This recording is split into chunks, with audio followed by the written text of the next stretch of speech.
नमस्कार साथियों। अगर आपने आईटीआई कर रखी है और भर्ती परीक्षाओं की तैयारी कर रहे हैं तो यह वीडियो आपके लिए बहुत ही महत्वपूर्ण होने वाली है, क्योंकि इस वीडियो में हम चर्चा करने वाले हैं आईटीआई इलेक्ट्रीशियन थ्योरी के उन महत्वपूर्ण प्रश्न जो कि कैपेसिटर और इंडक्टर चैप्टर से संबंधित है और सभी के सभी प्रश्न भर्ती प्रतियोगिता परीक्षा में पूछे जा रहे हैं। तो आज की क्लास हमारी बहुत ही महत्वपूर्ण होने वाली है, वीडियो के अंत तक बने रहिए। आज की क्लास का हमारा पहला प्रश्न है, इनमें से आवेश का संभव मात्रक क्या है। तो साथियों मैं आपको बता देता हूं कि आवेश का संभव मात्रक क्या है। साथियों कूलाम्ब है, डी हमारा सही आंसर है। कूलाम्ब का जो प्रतीक है वो क्या रहेगा साथियों, क्यू रहेगा। आवेश का प्रतीक क्या होगा, सी अर्थात चार्ज। यहाँ पे आवेश का प्रतीक रहेगा, आवेश का मात्रक रहेगा कूलाम्ब, और कूलाम्ब को क्यू से डिनोट करेंगे। इस प्रश्न का सही आंसर हो जाएगा ऑप्शन है डी। अगला हमारा प्रश्न है साथियों, पेपर संधारित्र एक प्रकार का संधारित्र है। तो पेपर संधारित्र जिसे नियत संधारित्र भी कहते हैं, डी हमारा सही आंसर हो जाएगा। अगला हमारा प्रश्न है, ताप के बढ़ने के साथ साथ परावैद्युत सामर्थ्य क्या होगी। तो सबसे पहले मैं आपको बता देता हूँ परावैद्युत सामर्थ्य क्या होगा। तो साथियों किसी अचालक पदार्थ की वह अधिकतम विद्युत वोल्टेज या विद्युत क्षेत्र क्षमता जिसे वह बिना टूटे सहन कर ले, उस अचालक पदार्थ की परावैद्युत सामर्थ्य कहलाएगी। और परावैद्युत सामर्थ्य का मैं आपको एक बता देता हूँ जिसे एप्सिलॉन 0 से डिनोट करते हैं, और यह टेम्परेचर के बिल्कुल क्या रहेगी साथियों, विपरीत रहेगी। अर्थात परावैद्युत सामर्थ्य जब तापमान बढ़ेगा तो परावैद्युत सामर्थ्य घटेगी, और जब तापमान घटेगा तो परावैद्युत सामर्थ्य बढ़ेगी। यह तापमान के बिल्कुल विपरीत रहता है। इस प्रश्न का सही आंसर हो जाएगा ऑप्शन डी। अगला हमारा प्रश्न है, धारिता को मापने की सैद्धांतिक इकाई क्या है। तो धारिता को फेरेड में मापा जाता है, अर्थात किसी कैपेसिटर की जो क्षमता होती है वो फेरेड या माइक्रोफेरेड जो कि सूक्ष्म मात्रक है। तो धारिता का सैद्धांतिक इकाई फेरेड, जिसे का प्रतीक क्या रहेगा, स्मॉल एफ रहेगा।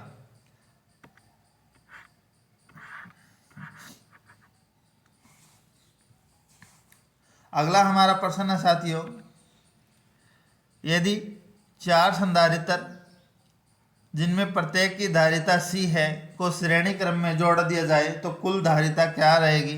तो मैं आपको बता देता हूं कि 4 संधारित्र को जब श्रेणी क्रम में जोड़ा जाता है तो यह प्रतिरोध के विलोम होता है।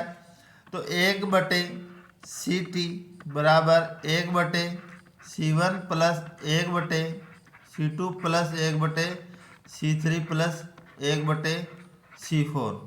यहाँ पे इसका ये रहेगा, जब चारों संधारित्र समान है तो यहाँ पे C आ गया लघुत्तम, 1 प्लस 1 प्लस 1 प्लस 1, अर्थात 1/CT कितना आ गया,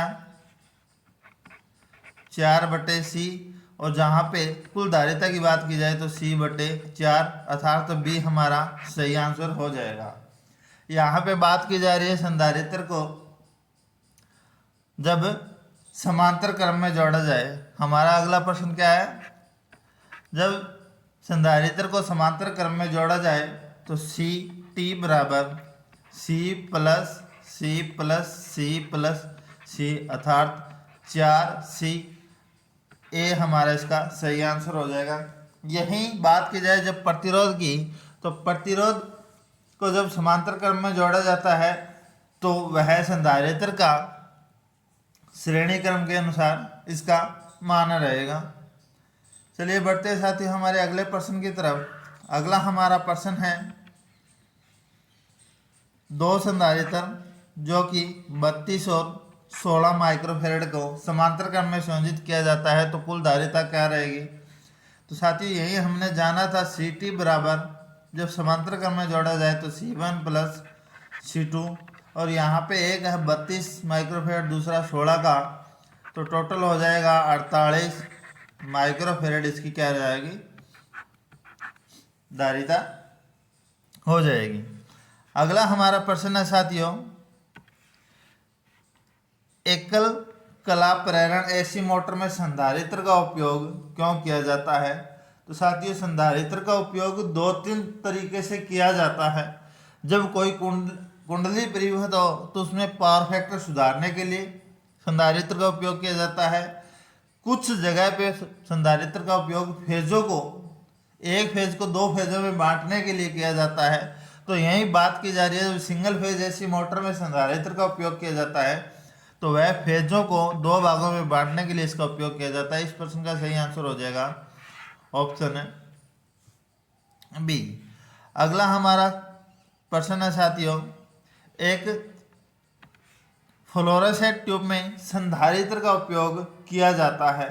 तो एक फ्लोरोसेंट ट्यूब के अंदर जब संधारित्र का उपयोग किया जाता है तो यह रेडियो फ्रिक्वेंसी को कम करने के लिए किया जाता है, ताकि हमें ज़्यादा से ज़्यादा क्या मिले, संभवतः प्रकाश अधिकतम मिले और ट्यूबलाइट को जल्दी से चालू करने में सहायता प्रदान करता है। अगला हमारा प्रश्न है साथियों, एक एसी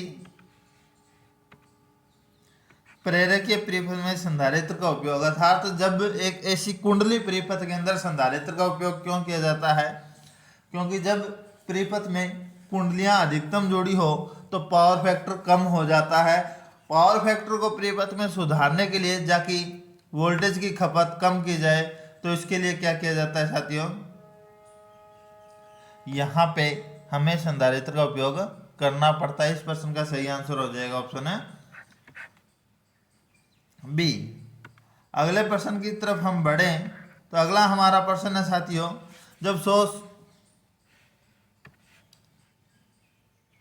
जब 2 संधारित्र समांतर क्रम में जुड़ते हैं तो उनकी कुल धारिता पर किस प्रकार बदलती है? तो साथियों, मैं आपको बता देता हूं कि जब संधारित्र को 2 या 2 से अधिक संधारित्र को समांतर क्रम में जोड़ते हैं तो कुल धारिता बढ़ती चली जाएगी, और जब उन्हीं संधारित्रों को श्रेणी क्रम में जोड़ा जाता है तो धारिता क्या होती है, घटती चली जाएगी। अर्थात 2-4 संधारित्र मान लो समांतर क्रम में जुड़े हैं तो उनकी कुल धारिता सबसे अधिक मान वाले धारिता के अधिक होगी। तो इस प्रश्न का सही आंसर हो गया साथियों हमारा ए। अगला हमारा प्रश्न है, इनमें से किस संधारित्र को परिपथ में जोड़ते समय ध्रुवता का ध्यान रखा जाता है? तो साथियों, अपघटनी संधारित्र, मैं आपको बताता हूँ क्या होता है। सबसे इसका पहले आंसर बता देता हूँ कि अपघटनी संधारित्र है, उसे जोड़ते समय ध्रुवता का ध्यान रखना चाहिए, क्योंकि इसमें यह एक संधारित्र बड़ा संधारित्र होता है और इसमें इलेक्ट्रोलाइट भरा जाता है। क्या भरा जाता है? इलेक्ट्रोलाइट। इसमें एक प्लेट अगर ध्रुवता प्लस है तो उसी प्लेट का दूसरा तरफ माइनस, फिर उसमें इलेक्ट्रोलाइट की वजह से अगला प्लस और फिर माइनस, इसकी ध्रुवता चली जाएगी। अर्थात यह ध्यान रखना चाहिए कि अपघटनी संधारित्र को जोड़ते समय हमेशा ध्रुवता समान रहेगी, वरना परिपथ क्या रह जाएगा, शॉर्ट हो जाएगा। अगला हमारा प्रश्न है, छत पंखे में सामान्यतः 2.30 माइक्रोफेरेड का संधारित्र प्रयोग में लाया जाता है। यह किस प्रकार का संधारित्र होता है? तो साथियों, मैं आपको बता देता हूं कि छत के पंखे में पेपर संधारित्र का उपयोग किया जाता है और यह पेपर टाइप का संधारित्र होता है। अगला हमारा प्रश्न है, 2 संधारित्र जिनमें प्रत्येक की भंजन वोल्टता 250 वोल्ट है, यदि श्रेणी में जोड़ दिया जाए तो इनकी कुल वोल्टता क्या रहेगी? तो साथियों, जब भंजन वोल्टता 250 वोल्ट है तो वह श्रेणी में अगर जुड़ जाएंगे तो उनकी भंजन वोल्टता दोनों परिपथों की बढ़ जाएगी। अर्थात 500 वोल्ट हो जाएगी। अगला हमारा प्रश्न है साथियों, 1 फेरेड किसके तुल्य है? तो मैं आपको बता देता हूं कि क्या होता है, आवेश बराबर CV। तो यहाँ पे जब बात की जाए साथियों धारिता की, तो Q/V अर्थात कूलाम प्रति वोल्ट इसका क्या रह जाएगा,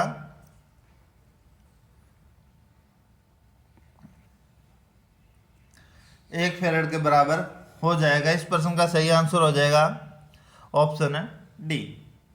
अगला हमारा प्रश्न है साथियों, संधारित्र का वह व्यवहार जो वोल्टता में होने वाले आकस्मिक परिवर्तनों का विरोध करता है, क्या कहलाएगा? वह कहलाएगा साथियों धारिता। धारिता क्या कहलाएगी? वोल्टता में होने वाले परिवर्तन का विरोध करता है। इसका कारण क्या है कि 2 प्लेट है, एक पॉजिटिव दूसरी नेगेटिव। जब साथियों यहाँ पे विद्युत सप्लाई दी जाएगी तो क्या होगा, जब प्लेट पहले पे इस पे आवेश आएगा प्लस, तो जब ये चार्ज होगा, ये दोनों आवेशों की प्लेट या दोनों संधारित्रों की प्लेट चार्ज होगी, तो क्या होगा साथियों, तब तक विद्युत धारा है वो बहुत आगे चली जाएगी, अर्थात उसमें दोनों में बहुत डिग्री का अंतर आ जाता है। तो यह माना जाता है कि एक जो कैपेसिटर है वह वोल्टेज में होने वाले परिवर्तन का विरोध करता है, इसलिए उसे धारिता कहते हैं, अर्थात धारिता इसका सही आंसर हो जाएगा। अगला हमारा प्रश्न है, 31 माइक्रोफेरेड के संधारित्र को 300 वोल्ट आपूर्ति के साथ जोड़ा जाता है तो आवेशन धारा का मान न्यूनतम होगा। तो साथियों यहाँ पे बात की जा रही है कि संधारित्र के आवेश पूर्ण होने पर, मैंने यही पिछले प्रश्न में हमने चर्चा की है कि जब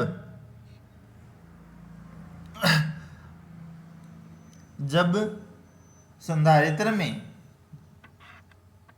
सप्लाई जोड़ी जाती है, जब तक संधारित्र की दोनों प्लेटें आवेश रहित हो जाती है अर्थात फुल चार्ज हो जाती है, तब उसमें धारा का मान क्या रहेगा, न्यूनतम रहेगा। सी हमारा सही आंसर हो जाएगा। तो आज की महत्वपूर्ण क्लास हमने अधिकतम से अधिकतम प्रश्न पढ़े हैं।